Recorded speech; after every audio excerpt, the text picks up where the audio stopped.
Good morning. Let's go again. Good morning. There we go. Hello, everybody.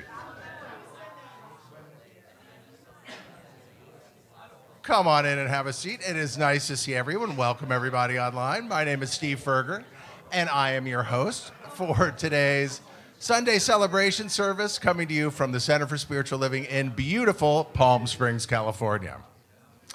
So there are 8 shopping days left before Christmas. That's including today. Everybody ready? No. Okay. Me either, but I'm here with a belief in affirmative prayer, and I know that it will get done. So, we are going to start today with a song. And we have George and Carla and Jeff, and they're going to lead us, but you all are going to help. So if everybody could stand up, we are going to sing Angels We Have Heard on High. So let's all get in the spirit and make a glorious noise. Okay, Jeff's going to join us up here. I don't think my microphone's on. It is. Okay, it is? Okay, great. I think so. They said I am. Okay, words are on the screen behind us.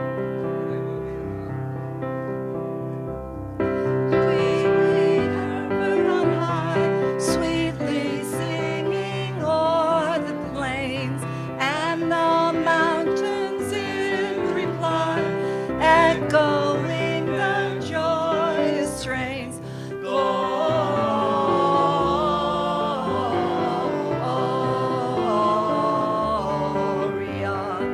in excelsis Deo, Gloria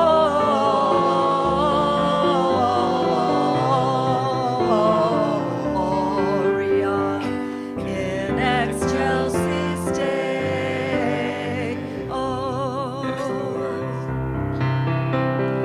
Shepherds, what this jubilee? Why your joyous strains prolong? What the gladsome tidings be, which inspire your heavenly songs?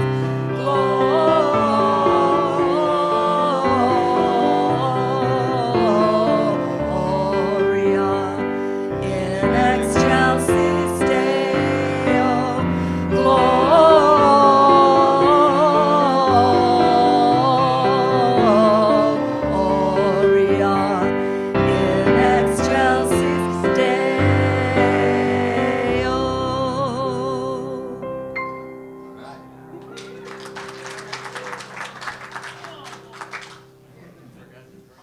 All right, thank you, Carla, George, and Jeff. All right, well, that gets me in the spirit here. So next Sunday is Christmas Eve, which is hard to believe, but things are going to be a little bit different around here because we are going to have Christmas Eve service at 4 p.m. That is next Sunday. We'll be having Christmas Eve service at 4 p.m., and it's a special service with carols, candle lighting, and a moonlight walk through the labyrinth as it's illuminated by luminaries. So that is a very special night. So there will be no Sunday morning service. There's no meditation service. There's no Sunday celebration service. And there will be no Christmas Day service. So please plan on joining us next Sunday at 4 p.m. for Christmas Eve service here at the center. And we'll be online too. And speaking of that, we are looking for some volunteers to set up the luminaries. If you could meet over here at the center at 2 p.m. Before our 4 p.m. service, that would be great. So there's a sign-up sheet on the information table for people to help set up the luminaries next Sunday at 2 p.m. before our Christmas Eve service. When? At 4 p.m. next Sunday. Yeah, exactly. What time? I know you will feel inspired and follow a star here, people. Okay. So, speaking of times and dates, let's just double down on this. In 2 weeks, it will be New Year's Eve. And everything will be back to regular time, okay? 9:30 for meditation, 10:30 for Sunday service. That's on New Year's Eve. And we'll be doing the White Stone and Burning Bowl ceremony that day. So it's a great time to release things and open with a fresh palate as you walk into the new year. All right. So let's have some fun. The Rainbow Alliance is having a New Year's Eve party at River Harrison and Billy Chen's house. Where are those guys? There they are. So thanks you all. The party is a potluck, and it starts at 6 p.m., and it ends when the ball drops in New York City. So that's 9 p.m. I just want everyone to know. You can double down on your toasting that night, because at 9:15 you'll be asked to leave. But before that happens, there's going to be billiards, dancing, hot tubbing, all kinds of fun. So yeah, toasting to the new year. So that is the Rainbow Alliance New Year's Eve party at 6 p.m. on New Year's Eve at River and Billy's. Please sign up for the potluck at the information table. So, and there are still holiday gifts available at the bookstore, including some handmade gifts made by our co-creators, jewelry by Audrey, soaps by Lee, and crocheted ornaments by Annie, as well as candles, and there are even some special LGBTQ holiday cards available. So check out the bookstore before you leave today and support your center. And thanks to everybody who works at the bookstore for pulling that all together for us. So Yoga with Belle will be taking a holiday break over the next 2 Mondays, and will return with her Monday class January 8th at 10 a.m. But Belle is starting a new chair yoga class in the new year, which is going to be Wednesday afternoons at 4 p.m. And the first class of that will be on Wednesday, January 3rd at 4 p.m. So it's chair yoga at 4 p.m. on January 3rd, and regular yoga back on Monday mornings at 10 a.m. on January 8th.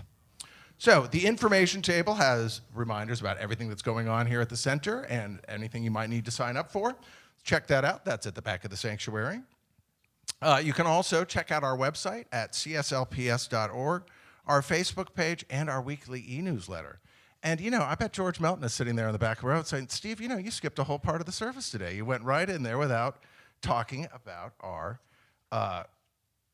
vision statement, our mission and vision statement. So sorry, folks. So that's the end of the announcements. But just to jump back forward in the way we usually do things around here, let's all say our mission and vision statement together. Could you get that up there for us, please? Thank you. So if everyone would read along with me, at CSLPS, we envision a world where oneness is cultivated, unity is lived, and reverence for all life is practiced, empowering us to thrive individually and collectively. And of course, we do this through the teachings of science of mind and spirit and the practice of unconditional love.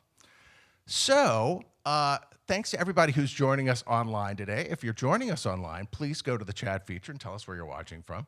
And if we have anybody who's joining us in person for the first time today, if you could please raise your hand. There we go. Please hold them up for a second. Thank you. Our ushers have an information packet about our center.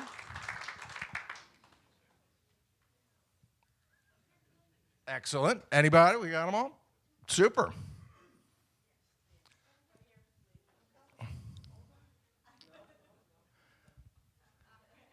There we go. Thanks for coming out and joining us today. Wherever you are on your spiritual path, please know you are always welcome here. So it's great to have you. All right, everybody. In just a few moments, practitioner E.J. Grace Angel will be offering today's reading and invocation. Practitioner Tim Coates, is holding high watch during today's service, and Reverend Vince Kiefner will be sharing this morning's message. So, just a reminder, practitioners are available for one-on-one prayer immediately after the service in the chapel, and you can also leave your prayer requests in the Ministry of Prayer box in the lobby or online. Let's take a moment to prepare for the reading and invocation by making ourselves comfortable wherever we are, opening up to the spirit of love that is always flowing in, through, and around us, as together we take a breath and let the music take us all a bit deeper. Open wide my heart, Open wide my heart. Open wide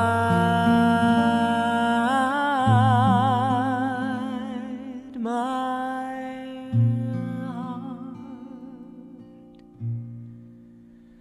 Open wide my heart.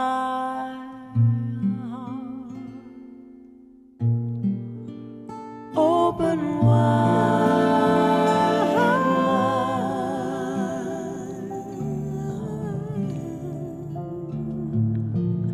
Open wide my heart. Open wide my heart. Open wide my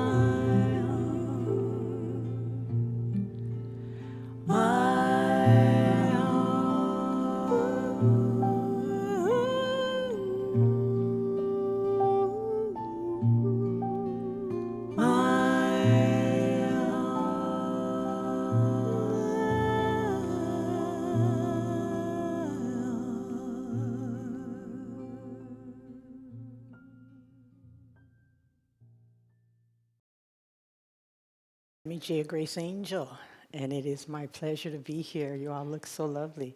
It's so nice to see so many people back from their travels and whatnot. There are 2 readings today, and both of them are from our founder, Ernest Holmes, from How to Use the Science of Mind, Principle and Practice. The universe can only give us what we take. And since our taking is a thing of consciousness, the universe can only give what we are aware of. No doubt our eternal evolution is an everlasting process through which we become more aware of life.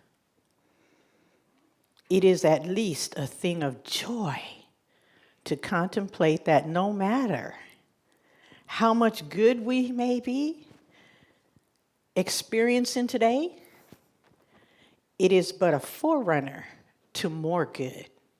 I want to read that again. It is at least a thing of joy to contemplate that no matter how much good we may be experiencing today, it is but a forerunner of more good. Our approach to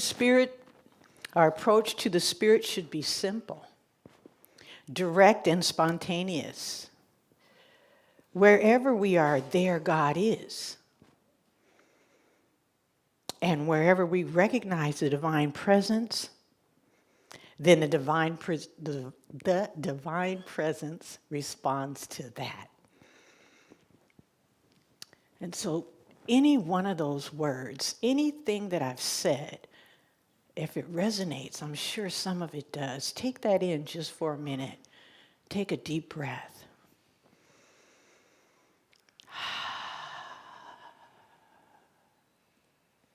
Just for a bit.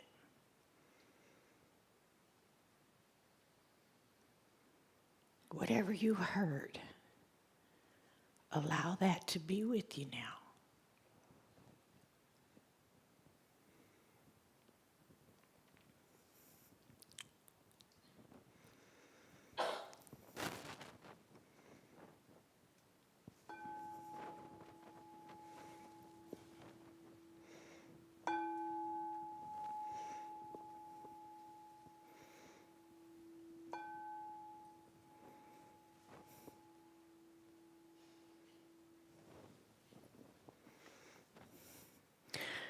The universe can only give us what we take. And since our taking is in consciousness, let's become conscious, aware of the goodness that is already out picturing, There is only one life. There is only one breath. There is only one mind thinking itself in expression, into life. And it has customized itself and individualized itself and personified itself in such a way that it's all of us. All of us are an individualized, personified, customized expression of the one. You can call it whatever you want. It goes by many, many names. Spirit, love, joy, peace, precious, harmony. Whatever feels like grounding you to the present, grounding us in the oneness, what we're aware of, it responds to that. And so it is my extreme pleasure to be grounded in this knowing, to be knowing that everything is already all right, that it has already done its thing. And we are out picturing its deliciousness in our lives. So I just bless every person, every place, everything, every activity as divine right action this day and every day. I'm blessing Reverend Eunice, wherever she is. I'm grateful that she's able to be. I'm blessing Reverend Vince and his marvelous message, I'm knowing, inspires and encourages and continues to outpicture and be with us, not only for the rest of the day, but throughout the day, throughout the week. I'm blessing the singers. I'm blessing Jeffrey's music ministry and his audio-visual ministry. I'm blessing the practitioners. I'm blessing the ministers in this community. I'm blessing this community for the goodness that we are all able to be here just today like we are. What a synergy, what an energy, what a joy. And so I just give thanks. I give thanks for this and so much more. I could go on all day long about how grateful I am. My attitude of gratitude, I know, is my superpower. But in this moment, as I respect time, time respects me. And so I invite you to anchor this experience with me now and forevermore by just saying together, and so it is.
Is this working? Yeah. Okay, fine.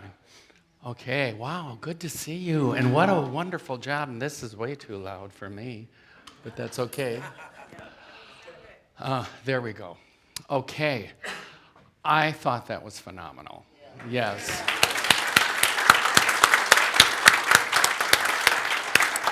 And when Jaya Grace does a treatment, I see bodies floating through the air. You know, I mean, she just really does it, doesn't she? Yeah. Wonderful treatment, Jaya. Great job. Not that it's a job, but a good. You can tell where I come from, the Midwest. It's a job. So, okay, we are in the season. Oh, first of all, I'm not Reverend Eunice. I'm Vince Kiefner, and I am glad to be here. It's an honor to speak at the center. I love the center. I'm a member here. I have a member from the Milwaukee Church of Religious Science here, Wendy, and she was very helpful in helping me put that together because I didn't know what I was doing, but I never told anybody, so it was all good, and I had wonderful supportive people just like you, and okay, we are in the season of light and radiance, and that's our theme this month, is radiance and light. And I love that idea. I love the idea of light and radiance. You know why? Because light and radiance, as we believe in this teaching, is a quality of God. Light, love, and life is a quality of God. Therefore, the light that we see all over at this season is an expression of what we believe and know to be true for ourselves, and that God is light. I love having radiance and light. You know, I've taken I'm not a Bible thumper in any way. I'm not a Bible scholar. I don't really subscribe to it that much. However, there are certain phrases and teachings and stories that are wonderful. And one of them is right in the beginning, when they put the Bible together at 400 AD in the Council of Nicaea, the first lines, in the beginning was darkness, and so God said, let there be light. Now, I take that very personally because it reminds me of my spiritual path. In the day when I started 35, 40 years ago, when I started in this teaching, I was in the darkness. I wasn't understanding a lot of things. I was an atheist. I just didn't want anything to do with religion, God knows. I didn't fit, I was not included, and I wasn't wanted, you know? And so, not that I wasn't wanted. They really did want me. It's just I felt they didn't want me because of what I was feeling about myself. I was in the darkness. So I take that statement very personally. It's about all of us. We're in the dark, and then let there be light. Your light came maybe by reading your first book, listening to a talk, going to a seminar, talking to a friend, and all of a sudden the light begins. And what happens when we have light? We know which way to step, right? Like at night, you're careful where you step. When you're in the darkness, you're careful. When you have light, you know that you can be and go in the right direction. And I'm telling you right here and right now, the minute that I figured out the spiritual principles that are taught in this teaching regarding light, my life changed. I remember exactly when it happened. I was in a parking lot during the day on a Saturday making sales calls in Atlanta, Georgia, listening to Ernest Holmes on the radio show. They were so corny, but they were really good. And I had that little cassette in my tape, and I'm driving around Atlanta, Georgia, trying to make a living. And all of a sudden it occurred to me, hey, if I'm the light, if I'm the radiance that they're really talking about, because I wasn't convinced totally yet. I thought something weird is going to happen, and then I can quit. But nothing weird happened. The only thing that was weird was me. And so I did not ever leave it. I stuck with it. And I'm sitting in that car, and it occurred to me as he was speaking, oh my God, the spiritual principle, take it home today. It's the thing I'm talking about. And that is, this is so powerful, so good. If you practice this, even today, when you leave here, just practice this, your day will end better or different than it originally was going to. And that is, the spiritual principle is that life happens for us, not to us. And once we move out of that victim consciousness of life's happening to me, what will I do? What's going to happen? You panic and all that. Like, I remember I spoke a lot at the New York church, and the minister there was August Gold, and she was this incredible human being. And she had me speak. Oh, she was so good. And when she talked to you, she talked like this, like, you're really going to do well today, Vince. And I thought, well, if nothing else, she's dramatic enough to carry the day through, you know. So I'm sitting there, and I go in with my little notes, my Milwaukee notes, sitting at the table there. So I was holding the notes, and it was a big crowd. It was at the Light Center on 59th and Lexington. Big crowd, beautiful building, beautiful sanctuary, the whole thing. Great music, New York, I mean, you know. And so I had my little notes ready to speak, and she goes, in her voice, what is that? I thought, what the hell do you think it is? It's a piece of paper, you know. So I'm sitting there going, oh, it's my talk. I said, she goes, let me see it. So I gave it to her, and she went, crunched it up right in front of my face. And she said, Vince, let God give your talk.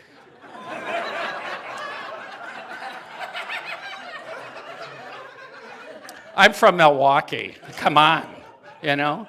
And I thought to myself, well, I hope God has a good memory because I don't have that paper.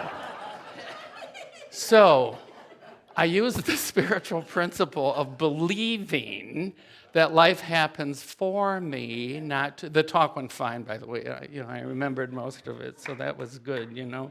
But moving from this victim consciousness into a co-creator, as Reverend Eunice calls it, we co-create our life with our belief system, with our thoughts and our feelings. And when we do that, we come to a Y in the road. And for so many years, I took the wrong direction. I'd buy the wrong real estate. I would apply for the wrong job, all these things. I would date the wrong people, God knows. It was just always that. But when I started to think about it and accept it and bring it into my consciousness that life happens for me. It happens for you. It happens for all of us. It happens for us, not to us. You know, my grandpa lived in Michigan. And so we'd go see him, you know, a week at a time. And he was an old timer from way back. He was born in the mid-1800s. And so he was a character, but he was very wise. And one of the things he had in his house was this picture of Daniel in the lion's den, you know. And I used to stare at that thing and go, what is this saying? What does this mean? And it meant something as I got into this teaching that allowed me to know what that picture really said. Because we weren't told, I wasn't taught what it really said. I was taught something different. I was taught that he was a saint, he had all the answers, therefore the lions didn't kill him. That's not the truth. As we sit here today, I'll tell you what it is. The lions were all laying down, right? They weren't jumping on them or anything like that. And a light was coming through the window directly on him. And he had that, you know, those pictures in the olden days, that saintly face, you know, it's kind of sickening, you know. And so he stood there with hands down, accepting the moment as it was, knowing that life works for you, not happens to you. And what happened? You see, if you're in any chair in this room right now and right here, if you're here, you've been in the lion's den. Your lion could be divorce, lack of money, lost your job, the x-rays don't look good. I could go on and on and on about our lions because we all have them. I had many, believe me. To keep them calm. That's all this teaching is saying, is this will work for you. And I'm telling you, I am the type of person, and you already know that, a lot of you already, friends here, know that the reason I go to this, that I subscribe to it, that I believe in it, that I spend time at it, that I do talks in these different centers and places and things and all that, is because it works. It works. How much energy are you giving to your lions? Because there's a lot of them. There's a lot of them. Or are you focused on the light? Because the light is always there. If your heart is beating and you're breathing, the light is there. So are the lions. But the reality is, as if you want to calm the lions, remember the light. Focus on your light as you. You are a radiant light. The first time I heard that, I thought, and you're out of your mind, because I've never been a radiant light. How do I get to be a radiant light? What school do I go to? Where do I apply for this? Do I pay for it? I got a Visa card. I'll do whatever it takes. The light comes when we realize we are the light. It's that simple. And when you have a light, your lions calm down. So if you walk out of here today with an attitude, with a thought, with a feeling, you don't have to share it with anybody in the grocery line. It's just yours. You own it and go, I am the light. Life happens for me. And when you do that, the end of your day will be different than what it could have been. It happened to me, and again, I'm the type of person, if this didn't work, I'd be out of here. I don't need to do this. I don't need to join a community. I don't need to be knowing people here, even though they're wonderful people, and I enjoy knowing them. I could do other groups, that are more fun probably, but we won't go there, will they? So. I'm too old for that kind of fun, believe me. But I thought about it many times, so. The reason I'm here is it works. Guess what? My life has been extremely prosperous. I'm so lucky that I came to that Y in the road and found out that the Bible meant you are the light, not just turn on the light, but you are the light. Thus, when your paper gets crumpled in front of 500 people and you've got to speak and not look stupid, it works. Not because I have a good memory, because I don't remember what I had for lunch yesterday. So, it's that kind of thing. So who else knew about this power? We're handed all these saints, Daniel with the lion's den and all that, and it's all good and it's all right. But I like modern day stuff. And in 1987, when I really got interested in this, and I've gone to every lecture I could go to, every museum that has ever supported him, every painting he ever did, everywhere he ever worked, lived, and had his being, I went and looked, and I went to lectures and read books on this guy because he proves what I'm talking about today. And no one really talks about it. And that is Vincent van Gogh. First of all, I like his name. Secondly, his work in 1987, his painting of the daisies, not daisies, sunflowers. And you've all seen that painting of the sunflowers. Van Gogh's paintings were very explicit. They were only very uncomplicated things. They were the flowers, the stars in the sky, portraits, women digging peat for heat in Holland. Very, very simple works, right? They were modern paintings, unlike Rembrandt and Monet, who did these immense things of Napoleon surrendering. And what about the ones of Jesus being born? We're in the season of that. I never saw so many people in a cave in my life. When you go to the museum and you look at the nativity scene, they've got all these people just kind of looking down. And Mary, all these, I thought, where did they get all these people? Plus, what happened to the gold is what I really want to know. And so we were never told. So at any rate, I look at those paintings, and they're complicated, and they're big, and they're difficult. And much like this teaching, Van Gogh took simple, small things and made them radiant, made them light. So they take this painting, they take it to he never sold a painting while he was alive. I guess he sold one. Never sold. He was not a real nice guy. He had his issues, as we all do. His girlfriend was a prostitute. His family was ashamed of him. His brother supported him. This is not a winning story. But he knew radiance, and he put it in his work. And what happened in 1987 at Christie's, Lloyd's of London, selling these paintings? What happened?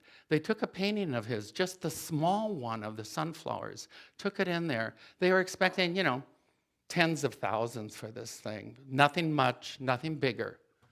That painting, that day, at that auction in 1987, brought $40 million. And in our cash thing right now, with the way groceries are at Ralph's, it would be worth about $300 million. So the art world looked at it, the whole world at large looked at this $40 million painting and went, what happened here? Why are they paying this kind of money for this work? It's kind of silly. It's got radiance in it, but 40 million? Wow. 40 million, and they thought it was a fluke, a one-time hit. So what they did is 2 years later, they said, this can't continue. His paintings aren't that good. All I see is a bed, a nightstand, a chair. I see some stars. I see one person. I don't see the battles of Napoleon or the nativity scene with thousands of people in a cave. We don't see that drama, the angels, all that. We only see simple, simple, simple things. So they brought in a portrait of Dr. Gaucher, who was an acquaintance of his. I don't know if I said his name right, but he's not here, so I don't have to worry. And so they brought it in. Guess what it brought? $82 million. At that point, the world knew there was something different here. And what was it? You and I know what it was. It was the radiance, the light that we are, that was shining through his work. And that's what made people pull their checkbooks and their wallets out. That painting is now in a museum in Japan. It was paid for by a man that had a company there. He paid for the museum and hung that painting in it because he wanted the world to know light and radiance. Not everybody fits in this room, so they can't hear what we have to say. However, they can go look at that museum piece and be overwhelmed. And you would be if you looked. Right now in the world is the immersion lightness experience of not Ralph Waldo, but Vincent van Gogh. And what it is it's all over the world right now. It's called a light immersion. You go into a room. I did it in Milwaukee, Wisconsin. By the way, Milwaukee is the center of the universe, in case you were wondering. So you go into this room, it was in the convention center, and his painting is up the walls, on the ceiling, on the floor, moving all over, and you are immersed in his painting. Because that's what he wanted, us to step into the light. I took our sister-in-law, David's brother's wife, and she has Alzheimer's. And we took her in there, and even without being able to say much or think out loud much or understand much, that was all taken away with that disease. She walked in that room and looked around and cried because she knew that what he was giving was what I'm talking about today, the light and the radiance of God. We all have it. We forget we have it. I do, especially when I can't find something. You know, I'm going, where's God when I need him? You know. Or is that when relatives visit? I can't remember, either way. So. But your friends, if you were to talk to people about life happens for you, not to you, they would say to you, most people, get real. This stuff isn't right. Life is tough. There's wars, there's famines, there's disease, there's problems. We know all that. But we choose as a peculiar people. We are peculiar. We're different than most because we can look at the world and go, I get it. There's problems. There's starvation. There's nothing but bombs for the last since my lifetime. There's been nothing but wars. I get all that. However, underneath the sunflowers is the light of God. Underneath what we're looking at is the light of God. Ernest Holmes said it very clearly. What you're looking at, you're looking with. And if you look at something and see ugliness, it's time to change your spark plugs because the reality is there's a light behind that you're missing. I'm not saying that things are good or the world is wonderful or that everything is hunky-dory. It's not. It's very troubled. It's very difficult. It's very ugly. However, if we can see the light behind the sunflowers, it's going to change your life. It changed mine. I could not say these things unless I believe me, I wouldn't talk about this stuff to anybody. When I first got in this teaching, it was in Atlanta. It was in the Atlanta Church of Religious Science. It was huge. It had big crowds on Sunday. And people would say, do you belong to that center? And I'd go, oh, sorry, you know. I didn't want anyone to know that I was thinking like they thought. And it wasn't until later that I was sure enough of myself, that I had enough demonstrations, that I would say to people, I think you need to go. I think you'll enjoy it. I think you're ready for this. I think you're ready to let the light shine on you instead of on your lions. Because when I'm looking at, there's sure a lot of lions out there. And for us to recognize them for what they are, and then to realize that the light is streaming in us and through us and as us because it is us. And that what we're looking at, we can choose to see something different than what the world is showing us. And you're not going to find it on NBC, I guarantee. You need to find it within your heart of your own being when you see something and recognize it and get real. Get your real. When people say to me, I'll say, well, have you thought about this? Have you thought about that? I got a call on the way here, in fact, and this guy said, my realtor cheated me out of X amount of dollars, and I don't know how to feel about it. My first reaction as a human was, well, just hate him and don't worry about it.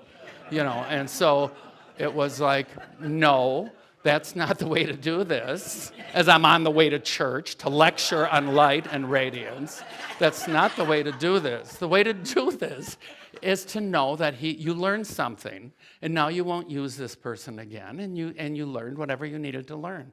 And he goes, you're making sense. And I thought, boy, that makes me nervous when I make sense, So I didn't say, get real. Go and burn his house down. Call his boss. Get a lawyer. Do what you need. Get real. I didn't say that.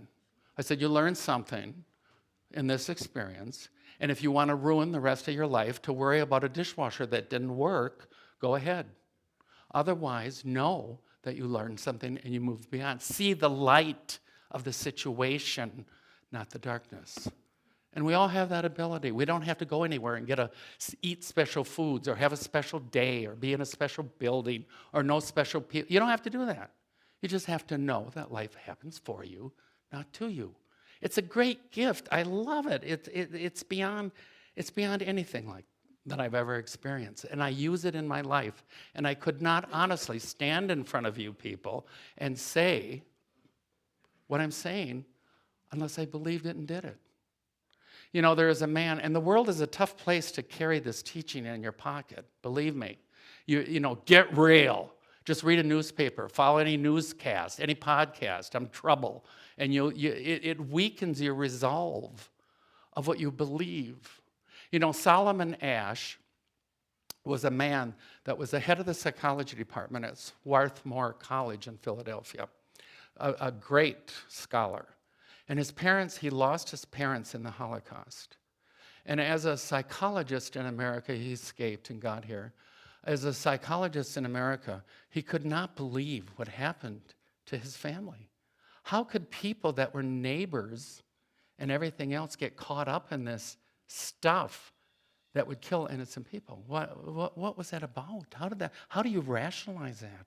How do you see the light in that?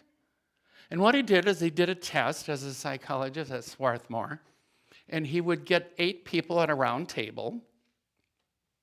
7 of the people knew what he was doing, and 1 person was a plant. He didn't. The 8th person didn't know what was going on. And he had a chart on the wall, and he put a long line and a short line. And he would say to the 7 people, now, when the 8th person comes in here, and I ask you what line is longer, I want you to choose the short line. So guess how many people it took to the plant, to the person that didn't know what was going on. Guess how many people it took before that person caved from the race consciousness of the world, from the opinions of others, for the newscast, for the Christmas dinner, listening to it. What line is longer? And it only took 3 people to say that the short line was longer than the long line. We live in a world where we cave, we give in to public opinion, we read the newspapers, and I'm not saying don't read them. You want to know what's going on. But the thing is to see it for what it is, not what it isn't. You see, the long line is the long line, and the short line is the short line. It's rather simple. However, if enough people tell you that the short line is the long line, you're going to cave. You're going to give in and go, yeah, I guess it is the long line. Why should I go any further than this? I've already heard the experts. I've already seen my financial planner. I've already talked to my doctor. And then last and not least, my mother said. I knew you'd get that one. Because I do worry. So, walking out of here today, you have a Christmas present. And I'm going to read it to you very shortly. And it comes from none other than our good old Bible. And it's a letter from Peter. And I was raised, I went to Catholic school for 16 years. And so Peter was known to me as the founder, the rock of the church, and he started it and all that. And as a kid, I even kind of sat there and thought, really? Well, who is the secretary? Did he have a computer? I mean, it was just, he started this huge movement that I don't feel part of, this Christian thing that's going on right now. But the old sea scrolls are beautiful. They contain a truth that is remarkable. And one of the things that Peter did, this Peter, because Peter could not write, so he did not write this. And he was not alive in 400 AD. I mean, we all take Geritol, but really, 400 years? I don't think so. And so it was written by somebody who thinks and feels and knows as we do. And that is someone, you know who wrote this? Is a person that could see the light behind the sunflowers. And when you get there in consciousness, and you're there or you wouldn't be in this room, I'm telling you. You would not be in this room if you are not able to see that light, and I know you are. I know you are. I just know. And I don't need to go to school or call anybody or talk to my attorney or anybody else. I just know that you know what you know because you know. And what you know, and you are people that would say to that professor, I believe this. The long line is the long line. And the short line is the short line. And I don't care what the rest of them say, think, or do. This is a long line. And that's the end of it. You know, we all get definites in our life. I shared this story before. I share it again. When I was a freshman in college, I wanted to major in English. So I wrote in English. I went to English class like a good boy at English 101 or whatever it was. And you had to write essays for your homework and for class. You had to write, what is a semester, 16 weeks or 15 weeks? You had to write 15 or 16 essays. So I wrote my first week. I turned my essay in. Hey, I got an A. And they handed it back. And I can remember the feelings walking back to the dorm going, oh my God, I got an A on my essay in English. I'll wait for calls from the New York Times, and they'll come because I got an A on this paper. And I'll be busy, but I'll try to write for them. I'll do my best. And I will be writing books, of course, that everybody will read. And authors that are successful make a lot of money. That excited me. So I thought, I'm a writer. Isn't that wonderful? And you hate to hear when the long line is the long line and the short line is the short line and the light is behind the sunflowers and you better see it when I did my second essay. Because I turned my second essay in, and because I wrote it in a consciousness of, well, I'm an expert, I know everything, I'm a writer, I got an A on my first paper, I just have to scribble a few notes, plus the bar is only open till 1 in the morning, so I gotta hurry. And so the thing is, I turned my paper in. I was a writer, and I thought, oh, he's gonna be so excited to read this, it's gonna be published, I can just tell. So I got my paper back, and in red ink, he had to really make me suffer. Red ink was a big F. Yeah, can you believe it? Yeah, that's what I said. And so I looked at this paper, and I thought, well, I know how to challenge things. And I know I'm in control of my life, and I know how to do this, and I'm not putting up with him, and he seems dumb to me anyways, and I'm not going to put up with that, and I won't accept this, and I'm going to be assertive, and I'm going to walk in that office, and I'm going to get a better grade than F. So I walked in his office. His name was Professor Coffee. I'll never forget it. I sat in a chair, and he looks at me and goes, "What do you want?" And I thought, well, not Starbucks. I'm in your office. What do you think I want? And so I said to him, well, I just don't feel my paper is worth an F. And he goes, "What? You know what? You're right." Yes! The long line is the short line. Yes! So he says to me, "You know why you got an F?" I said, "Why?" He said, "Because there isn't a worse grade." I thought, oh, well, that's real definite. There's no arguing this. The long line is the long line. The short line is the short line. And I can see the light behind the sunflowers, but I got to work on doing a better paper because I can, and I did. So I'm going to read as your Christmas present from the Center of Spiritual Living here in Palm Springs, a quote from the Bible. Again, not my favorite book, but it's your Christmas present from the center for you. And what it's going to say is very important. And Peter wrote it, whoever Peter is. Thank you, Peter. Whoever Peter is that wrote this, because he understood you, just like I do, because he was one of us. He knew that there is an inner life that will guide us through life, and that what we're looking at, we're looking with. It beats our heart, and it breathes our lungs. If we're alive, we have it. All we need to do is recognize that it's there, and it activates.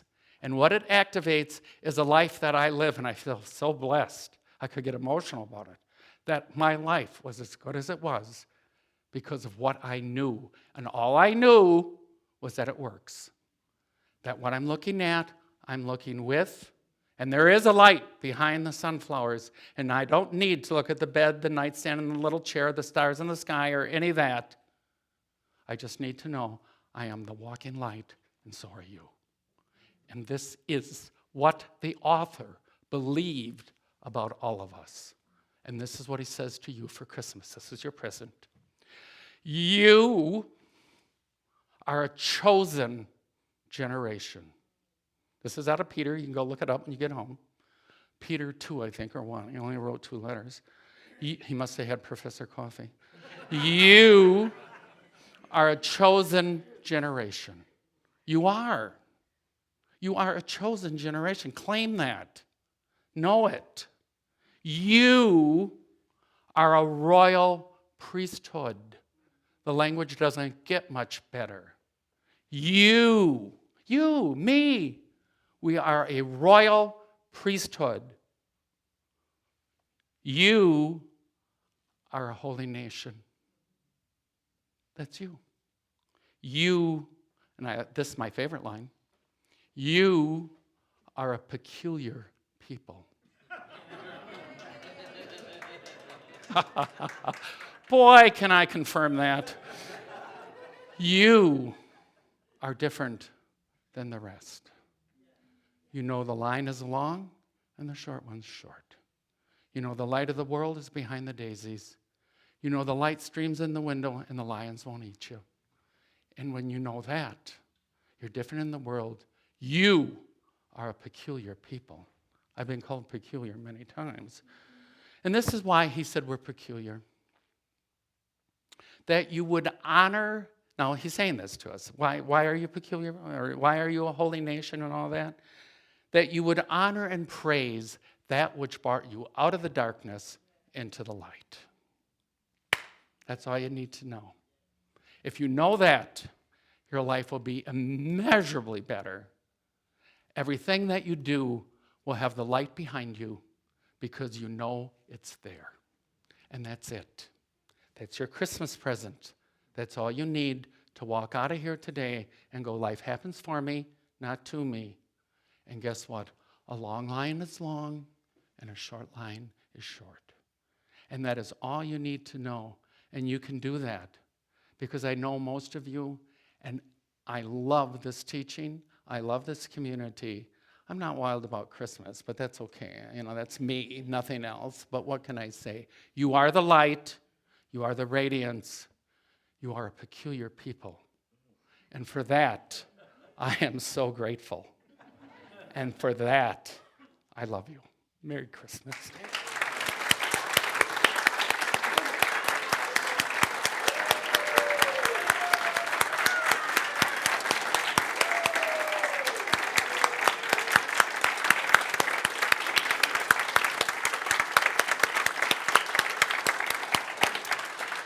Thank you very, very much. I really appreciate it. So I guess we do our offering now. I don't know what I'm doing, but that's okay.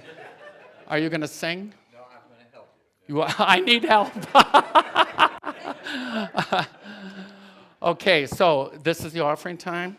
Okay, take your offering, whatever it is, even if it's just a good thought for us. If it's a peculiar idea, hold it to your heart and affirm after me. Divine life, in me, through me, and as me, expresses as me with this gift. For this I am thankful, and so it is.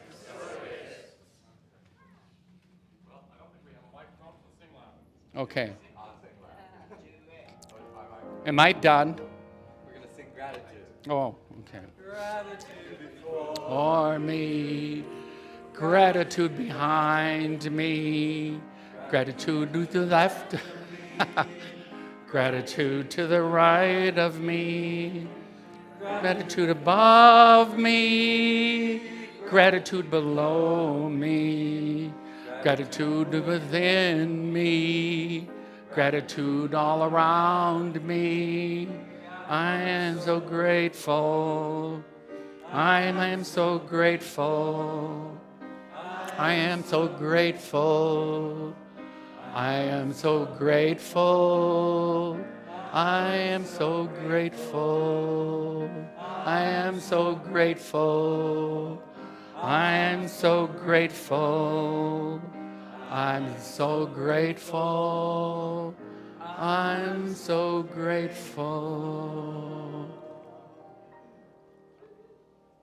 Okay, Mr. Steve's coming to join. Oh, good.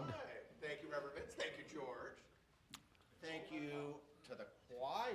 Yeah, they were really good.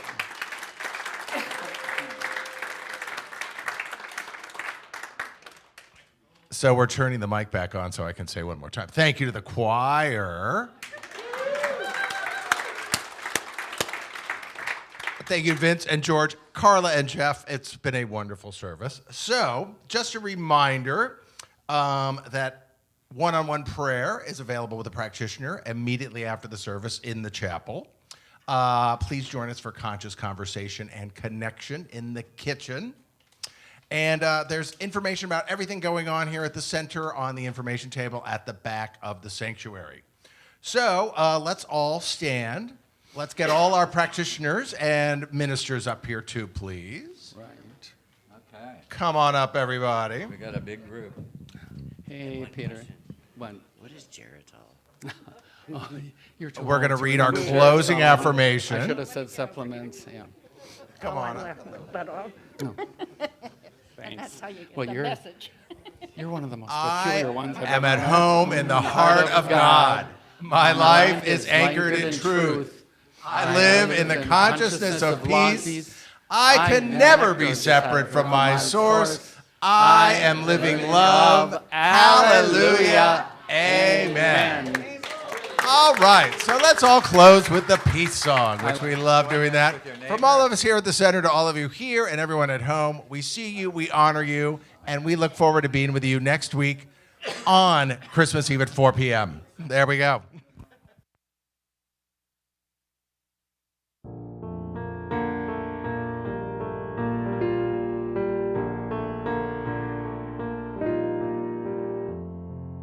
Let there be peace on earth, and let it begin with me. Let there be peace on earth, the peace that was meant to be. With God as our power, united all are we. Let us walk with each other in perfect harmony.